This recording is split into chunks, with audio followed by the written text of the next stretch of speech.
వచ్చే 3 నెలల్లో విశాఖ ఐటీ టవర్కు భూమి పూజ చేసి డేటా సెంటర్ తీసుకొస్తామని ఐటీ శాఖ మంత్రి నారా లోకేష్ ప్రకటించారు.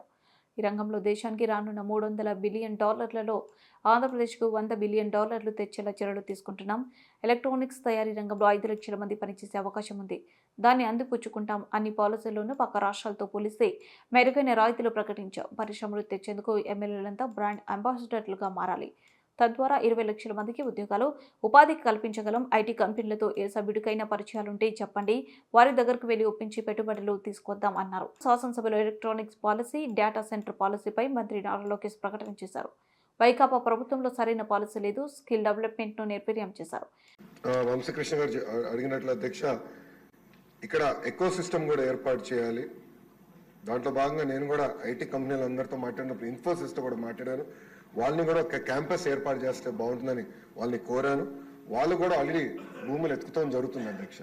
ఏదో ఒక బిల్డింగ్ 500, 600 కాదు, క్యాంపస్ అనేది అవసరం ఉంది. దానికి వాళ్ళకి భూములు కూడా ఇప్పుడు ఎత్తుకుతాం జరిగింది, మొదలుపెట్టాం అధ్యక్ష. నేను అనుకుంటా మాక్సిమం ఒక 6 monthsలో కొబ్బరికాయ కొట్టచ్చు నేను ఆశిస్తున్నాను. దానికి నేను చాలా కష్టపడుతున్నా.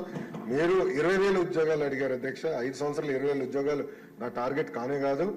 పెద్దలు అన్నట్టు 5 లక్షల ఉద్యోగాలు ఒక ఐటీ రంగంలో ఆంధ్ర రాష్ట్రంలో క్రియేట్ చేయాలనేది టార్గెట్ గా నేను పనిచేస్తున్నాను అధ్యక్ష. మనం యుఎస్ కూడా వెళ్ళాను. అనేక డేటా సెంటర్ సంస్థలతో కూడా నేను కలుస్తాను జరిగింది అధ్యక్ష. ఒకసారి చూస్తే 2019 నుంచి 24 వరకు గత ప్రభుత్వం దీనిపైన ఎలాంటి ఫోకస్ పెట్టక డేటా సెంటర్ ఎకో సిస్టమ్ అటుపక్క విశాఖపట్నంలో, క్షమించాలి, అటుపక్క ముంబైలో, ఇంకో పక్కన తమిళనాడులో, అదేవిధంగా తెలంగాణలో వస్తాం జరిగింది అధ్యక్ష. అదే కానీ మనం కానీ ఆనాడు తీసుకొచ్చిన పాలసీ ముందలు తీసుకెళ్ళుంటే Visakhapatnam data centre capital of the world అయ్యేది అధ్యక్ష. మనం చూస్తే డేటా సెంటర్స్ లో ప్రపంచవ్యాప్తంగా ప్రతి సంవత్సరం $300 బిలియన్ $300 బిలియన్ ఖర్చు పెట్టిపోతున్నారు అధ్యక్ష.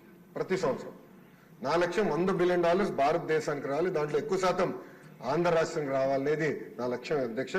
దాంట్లో నేను అందరినీ కలిసాను అధ్యక్ష. అంటే కొన్ని కంపెనీ పేర్లు నేను వెల్లడించలేను, ఎందుకంటే ఎన్డీఏ నేను వాళ్ళతో సైన్ చేశాను కనుక.